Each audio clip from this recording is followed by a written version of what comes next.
ഭൂരിപക്ഷമില്ല. വനിതാ bill പാസാക്കാൻ NDA വിയർക്കും. വനിതാ സംവരണത്തിനുള്ള ബില്ലുകൾ പാസാക്കാൻ ആവശ്യമായി പാർലമെന്റിൽ 2/3 ഭൂരിപക്ഷം എൻഡിഎക്കില്ല. പ്രതിപക്ഷം പിന്തുണയ്ക്കുകയോ ചില കക്ഷികൾ വിട്ടുനിൽക്കുകയോ ചെയ്യാതെ ബില്ലുകൾ പാസാവില്ല.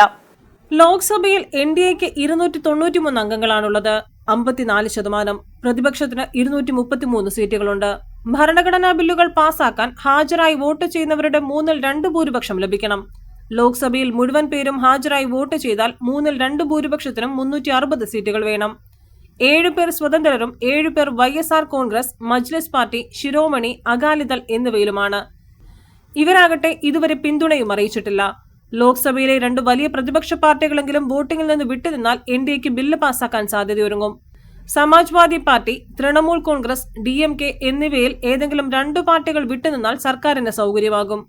മുഖ്യപ്രതിപക്ഷമായ കോൺഗ്രസിന് 98 അംഗങ്ങളാണുള്ളത്. ബില്ല് ലോക്സഭയിൽ പാസ്സായില്ലെങ്കിൽ രാജ്യസഭയിലേക്ക് പോകില്ല. രാജ്യസഭയിൽ എൻഡിഎക്ക് 141 അംഗങ്ങളുണ്ട്.